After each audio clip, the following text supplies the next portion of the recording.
లేక బోరుబావులే దిక్కైన రాష్ట్రాన్ని, భూగర్భ జలాలు అడుగంటి 600 ఫీట్లు బోరు వేసిన చుక్క నీళ్లు పడని రాష్ట్రాన్ని, ఉపాధి లేక జనం వలసబాటిన పట్టిన రాష్ట్రాన్ని ఒక దరికి చేర్చాలంటే, ప్రజల కన్నీళ్లు తుడవాలంటే దానికి ఎంత నిబద్ధత ఉండాలి, ప్రజల మీద ఎంత మమకారం ఉండాలి, ఎంత తపన ఉండాలి, ఎంత తపస్సు చేయాలి, ప్రజల శ్రేయస్సు కోసం అభివృద్ధి యజ్ఞం కోసం నిధులు సమీకరిస్తే ఇది తప్పైతుందా అధ్యక్ష?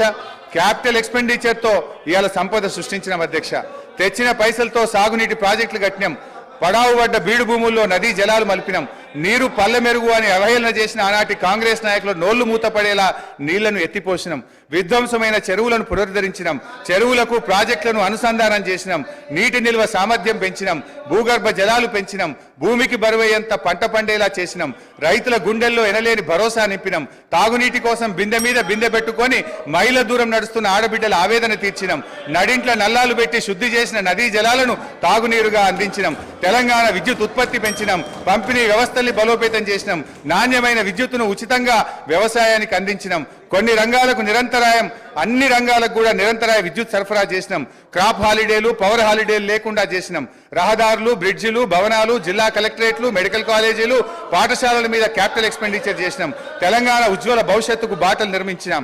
అధ్యక్ష, ఇవాళ ఏం విజయాలు సాధించినామో అని వాళ్ళు మాట్లాడుతున్నారు అధ్యక్ష.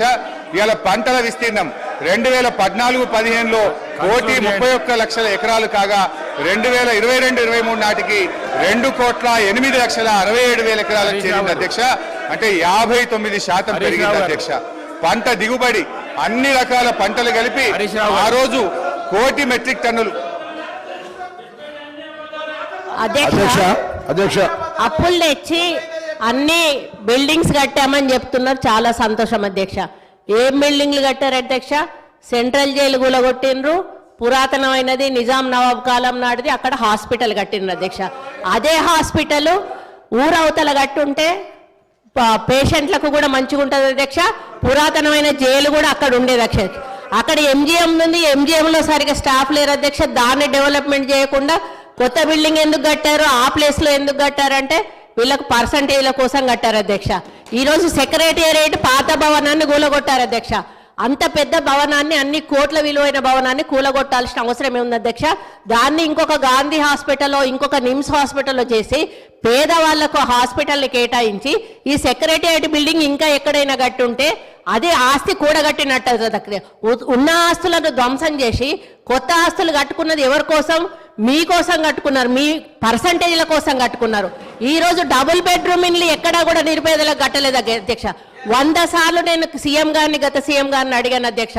స్థలాలు ఉన్న వాళ్ళకి ఒక 3 లక్షలు 4 లక్షలు ఇవ్వండి, వాళ్ళు ఒక్క షెడ్ అన్న వేసుకుంటారు అంటే మేకెక్కడ ఉండాలి, కోడెక్కడ ఉండాలి, అల్లుడెక్కడ ఉండాలి, బిడ్డ ఎక్కడ ఉండాలి, డబుల్ బెడ్రూమ్ ఇల్లు కట్టిస్తా అని కనీసం ఒక 100 బెడ్రూమ్ హౌజులు కూడా ఒక్కొక్క నియోజకవర్గానికి ఇవ్వలేదు అధ్యక్ష. ఆ ఇచ్చిన బెడ్రూమ్ ఇల్లు కూడా ఈరోజు ఎలక్షన్ల ముందు వాళ్ళ కార్యకర్తలకు మాత్రమే ఇచ్చుకున్నారు అధ్యక్ష. నిరుపేదలకు ఎవరికి ఇవ్వలేదు అధ్యక్ష. ఈరోజు బోర్బండ పోదాం అధ్యక్ష, ఇక్కడ నుంచి బోర్బండకి వెళ్దాము. అక్కడ వాళ్ళు టైల్స్ వేసుకొని వాళ్ళు షెల్ఫ్లు కట్టుకొని 10-10 వేలకు కిరాయిలకు ఇచ్చుకుంటున్నారు అధ్యక్ష డబుల్ బెడ్రూమ్ ఇల్లు. వీళ్ళు చేసిన పనులన్నీ కూడా దుర్వినియోగం చేశారు అధ్యక్ష. అప్పులు తెచ్చి నిరుపేదలకు ఉపయోగపడి పని ఒక్కటి కూడా చేయలేదు అధ్యక్ష.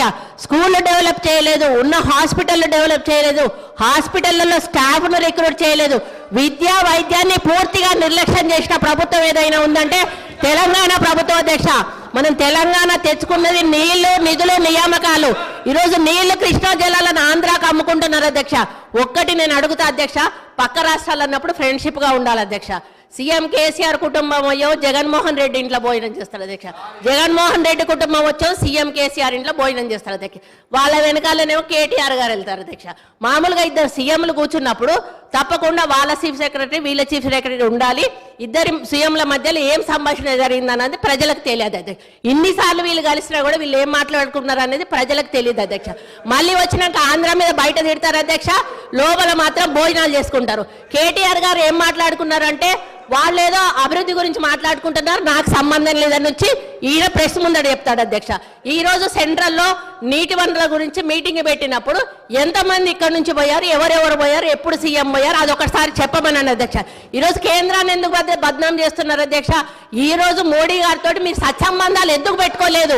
ఈ రోజు యాదాద్రి విషయంలో చిన్నజీయర్ స్వామిని ఎంకరేజ్ చేశారు.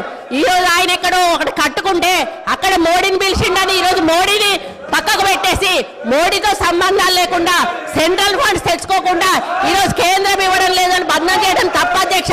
ఈ రోజు కేంద్రాన్ని దూరం పెట్టింది వీళ్ళు, కేంద్రం ఫండ్స్ ఉపయోగించుకోండి వీళ్ళు. చాలా ఫండ్స్ ఈ రోజు రిటర్న్ పోయినాయి అధ్యక్ష, కేంద్ర ప్రభుత్వ నిధులు.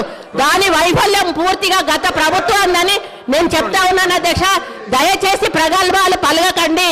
ఈరోజు తెలంగాణ లాభాల బాటలో ఉన్న తెలంగాణను కాంగ్రెస్ పార్టీ మీకు అప్పచెప్పింది. నష్టాల బాటలోకి వెళ్ళి నిరుపేదల జీవితాలు మీరు బాగు చేయలేదు, కేవలం పెద్దవాళ్ళని బాగు చేశారు, పేదోళ్ళని ఎక్కడున్న వాళ్ళని అక్కడ ఉంచారు. ఈ వాస్తవాలను ఒప్పుకోవాల్సిన బాధ్యత మీ మీద ఉందని ఈ సందర్భంగా గుర్తు చేస్తా ఉన్నాను అధ్యక్ష.